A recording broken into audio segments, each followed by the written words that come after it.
know this. And then this guy, Mark Schiapetta, who was on AM radio in Brockton at WXBR, he had been reading all my stuff. He's like, hey, I need you to come on my show and host this and do this show with me. And it was the On the Mark show. So I came on his show and was doing all of this stuff on his show. And I ended up turning into a co-host of his show. And what happened is that I started hearing about this internet radio thing, and it was very, very, very early on. And my cousin, who is a member of the famous rap group Yin Yang Twins. No way. You were related to Yin Yang Twins? Yeah, my cousin. Oh, that's awesome. My cousin is a member of the group. He hangs out with D-Rock and those guys. And my cousin Centurion, big ups to him. He told me about this thing that they're doing where you do a show on the radio, and they invited me out, and I was doing shows with these guys really early on internet radio. I was able to do shows with Eddie Murphy's brother. Oh, Charlie. One time, Charlie Murphy. Rest in peace, Charlie Murphy. And we were doing a lot of shows there. And then as this started to build, I started to get noticed behind the scenes for a lot of these early internet shows. So I was asked to come on a show called Crashing the Big Field. I started doing Crashing the Big Field. And that was at the AM station that I was at. So what happened was that I had bought a Dell. I bought like a Dell computer because Dell was sending out these flyers to everybody's houses. And I bought a Dell computer, and I bought this adapter that allowed me to take recordings and convert it to a wave. Back then, it was all you really had was a wave. You didn't have MP3 and all that stuff. You just pretty much had a wave file. So I said to myself, what if I started recording my shows that we're doing? So I would just have them for, tape purposes or whatever. And then I was reading about this kid in California who was putting this show together. It was like an uncensored comedy show, and he was posting these shows on the internet. And I reached out to him, and he told me how he was doing it. So what I did was I would do my show live at the AM station. At home, I had a tape recorder recording my shows as it went out live over AM radio.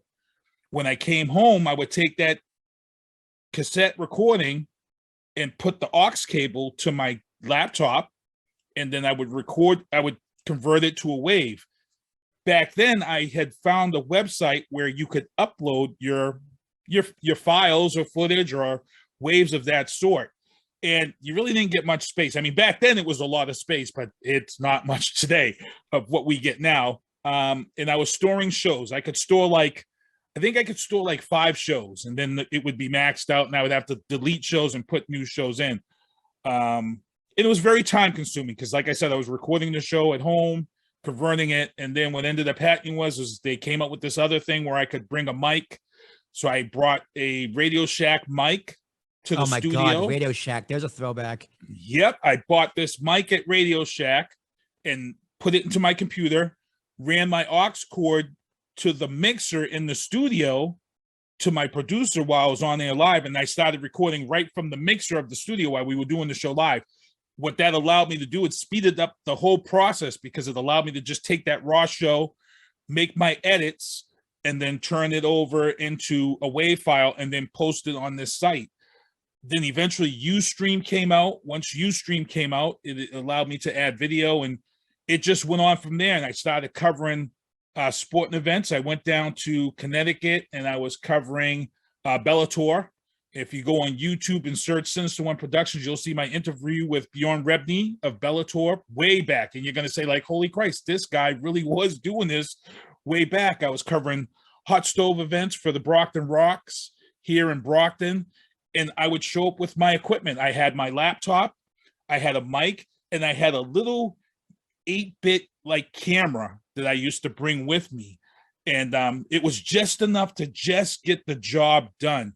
And it was just amazing to get laughed at. You know, I had people laughing at me. I went to a Patriots event for Kevin Falk.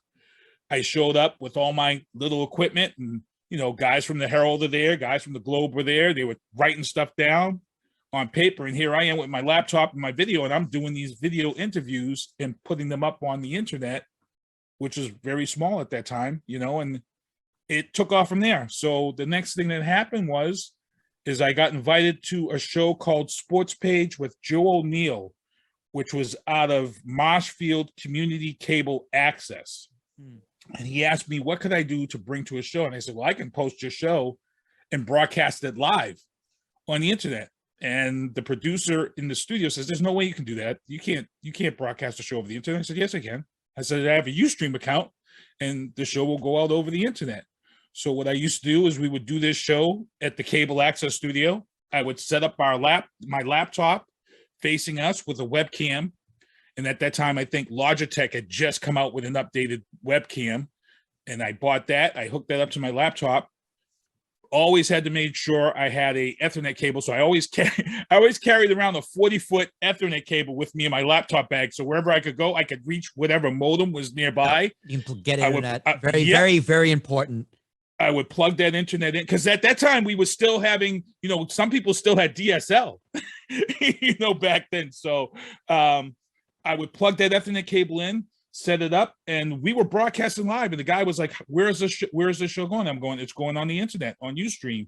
So we were broadcasting cable access shows over the internet as a podcast early on. And it just kept going from there. And here we are today. It's just insane. Did you call them? Did you call them podcasts back then or something else? No, I just called it. We just called it streaming, broadcasting, or we called it broadcasting remote because for me it was like a remote.